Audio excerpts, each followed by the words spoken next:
YouTube, what's going on, man? This is your boy Crillah. I'm here with another video. I know I've been slowing it down. I know I've been slowing it down a little bit with videos lately. To be brutally honest, it's because I rage a lot.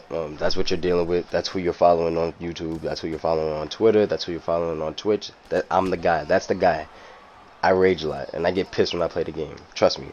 Um, so this is a fight that, as you can see, is titled "Avoid Fighters Like This." So I'm Romero, and I'm going against once again George St. Pierre, the most overpowered person in the game because he does everything right. He might as well just have 100 on everything. So knocked me down twice, but in this game, those type of knockdowns were called slips. I think those are unless he knocks me down again. I just finished playing this. I'm just commentating over it. But it was a really good fight on my end because I had to adjust to fighters like this. As you can see, you'll probably be able to detect the pattern that he likes to do. As we all know, if you watch my videos, you'll know I like to do the little duck and then the uppercut because a lot of people like to just swing like crazy, like this guy. But he liked to do the little side step like that and then do the 1-2 every time. His left trigger finger the never left the left bumper. Always. All he did was hold that. All he did was haymakers. So he brought it to me in the first round. You know, he brought it to me every round. But this is how you adjust. As you watch this video, you're gonna see exactly how to, adjust to fighters like this that does the same repetitive things. Rule number one, which is what I like to do, you gotta try your best to match him at least a little bit, at least 50-60%. You have to be able to match him, and what I mean by that is you have to actually be able to stumble him a little bit standing up. So he likes to stand up and he likes to throw haymakers at your head. You have to be able to time it up and actually get those haymakers back in return, at least to make him hesitant a little bit. As you can see, as this fight goes on, he does not hesitate that damn much, but it gets him a little bit, and I catch him with a lot of jabs just to rack those points up. And number two, you have to pick a spot that he doesn't pick that often. Now, in this fight, all he liked to do was that stupid 1-2-3 to the head, and then a kick to the leg. I mean, a kick to the body, or a bunch of punches to the body. He tried one kick to the body, and I think it already happened, and I already caught it and punched him right in his face. Now, you see right there, I rocked him, I caught him. Now he's backpedaling. Now he knows, okay, he can hold his own standing up, and he has a way, and he has a way more inferior stand-up fighter than him. Romero's better at grappling. He could stand up, but George St. Pierre is like a fucking master at damn every single thing. So, it was a real disadvantage for me standing up. All the head movements, everything, he's way faster. So, and his stamina is worse than George St. Pierre. So I had to be able to adjust. And yeah, as I was saying, rule number two, you have to actually pick a different spot. So he never aimed for my legs that much until he started noticing his legs getting hurt. So I would pick apart his legs, and as you can see, I knocked his bitch ass down. I was tired of him fucking playing with me the first fucking round. I might be tapping gloves, but I only tap gloves just to show good sportsmanship. But deep down inside, I'm pissed off and I hate you.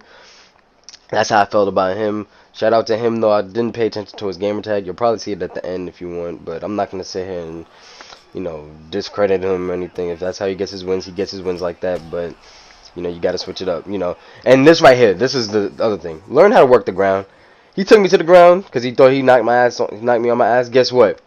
You're not getting up nowhere. Now, a couple times in this, I definitely messed up with the transition defense. I messed up a lot. He's not good on the ground, obviously. He lost his composure. So, he's just scrambling, doing stuff. I had him completely. Look at his stamina. That's the thing right there. I worked the stamina. Find out his disadvantage. That's rule number 3. His disadvantage is the ground. Now, anybody can block a ground transition, sorry. And in order to block a transition, all you got to do is press RT and move the analog stick down. It's the right analog stick down. That's literally the only way you block a ground takedown. That's the only way you block it. It's the only way. So, there was not much for me to actually post a video for of just takedown defense. I haven't done clinch defense yet because that shit is still my weakest part of the game. I'm not a master at the game. I'm just top 1,000. A very prestigious club, but I'm trying to get to 100, but I think I need to learn the clinch. But yeah, he got up because I messed up a transition defense. I messed up. I thought he was going somewhere else, and I was getting a little too antsy and a little too excited. Now, that is not what I wanted to do. I wanted to stay on the ground And if you watch my fights, if you actually, I will start streaming again, you'll notice that all I like to do is fight on the ground. And if I put you on the ground, I want to stay on the ground. I never want to get back up. I just want to stand. I just want to stay there. I don't get bored. And in this case, that's his weakness. Now he has a fighter that is a great ground fighter. George St. Pierre can fight on the ground in real life, but he doesn't know how to fight on the ground. So I knocked him on his ass again, caught him by surprise. You know, this is me just racking up points. Like this is what saved my ass in this fight, just for knocking him on his ass, giving me a chance to win. You know, I gotta catch him by surprise. There it is. I'm picking his legs apart. You know, he's just going for my body. Eventually, becomes really predictable. It's hard to defend all of that, even if it's predictable. So so I make my way. I'm fighting. I'm fighting back. You know, I'm nervous because I don't want to, mess up. I don't want to lose. I've been hitting a real big slump. You know, really getting cheated out of my way. I posted the EA Sports about this on Twitter, and I'm actually going to respond to them after this video. I'm getting just snubbed out of it. So he got my stamina low. I mean, that's expected. A little bit of lag going on. So I caught him again. This is what I need. This is all I waited for. Like I said, if you watch my videos, you know damn well this is what I like to do. I like to do little duck, and I like to do that. It's hard to duck when somebody does that head movement right there, because all he has to do is just punch me with a hook. If I duck, and it's over. You know, that pretty much negates getting uppercutted. So he got me right there. He's doing everything he does. That's literally what he did the whole game. He tried one takedown, and he never tried it again. I think in this round you're going to see me try to take him down, or something like that, and I just and he got right back up because I had him because he had me in sprawl. Unless it already happened now, and you could tell when people don't want to fight on the ground, when they just try their best to get back up. So I get him on the ground right there, first shot. I want to fight on the ground, as you can tell. So he got me there, and I got him with the transition. I know I messed up right there. I flicked up by accident. Like I said, that was on me. It's not that I didn't know how to do it. It's just because I completely just was too antsy. I just wanted to finish it because I didn't want to fight this guy no more. I don't like fighting people that just does the same thing. That right there. And for y'all that know what I'm talking about, if you fight somebody that's Nate Diaz or Nick Diaz, that's all you see is hooks and punches. This right here, see, he didn't want to fight on the ground. You could tell that's his weakness. I stayed down there, let my stamina get up. I was trying to see if I could do a takedown with him, but I don't think he has it. So I stand up. I take apart his legs again. Now I'm really targeting it at this point because right now I'm trying to survive. I'm trying to win. I know that I need to do a little bit more to actually get me a sure chance of winning. You know, I had a chance of winning, but I just didn't know for sure will I win this fight. So I'm had to think of something. And, you know, I'm working my way around the octagon. Damn, I fucked up. So, you know, I have a habit of getting myself in the corner instead of just standing back. You know, I have a real big habit of it. So I'm hitting him with some moves. You know, I hit him with a leg kick.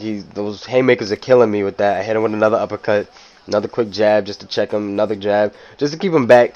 Them jabs don't take lightly. You can definitely get knocked on your ass with it. Well, you can at least get stunned. So he's going with that. He's working with that. I worked him on his legs, and there it is. See what I mean? What was rule number 2? Find a secondary position, secondary spot to hit, a secondary target. I knocked him on his ass by hurting his legs. His legs couldn't take it no more. Guess what? Now he has to worry about more shit. Not only did I knock him on his ass by punching him in his face, now I'm knocking him on his ass by by kicking him in his leg. And that's all you needed to do. That's literally the strategy. If you could withstand standing up the terror that he likes to do, and in this case he likes standing up doing stupid haymakers, if you could withstand that and do those two things, it's over. And then just utilize his weakness. His weakness is still on the ground. Now he's hurt because of his legs. Now he's hurt because I can still punch him in his face and he could get knocked down. He could get knocked down 2 different positions. He could try to take the fight to the ground. But all that's going to happen is this. And now he got me right there. We have plenty of time. You know, I have 50 seconds. You know, he tries to sit back up again. He tries to do it. Oh, wait. Actually, right here. Now I get him like that. I know he wants to just keep standing up and posture up. So I just block 2. I completely sweep him. Bring him on the back. He goes for a transition. I block that. And now he's done. Now I'm just going to keep punching the shit out of him. Because I hate him. And little does he know, he's hurting himself when he tries to do all those little transitions to get out of side control, you know. So just doing that and me blocking that is literally running my clock up, running my points up, and that's what gave me the win. You know, avoid fighters like this. Like, try your best. Just do those rules to get the win, because they're not that fun to fight. I did not have that much fun doing it. But that's all I have for y'all. If y'all like the video, give it a thumbs up. If you're new, subscribe. There's more content coming your way. New tutorials coming your way. And that's all I have for y'all, man. Peace.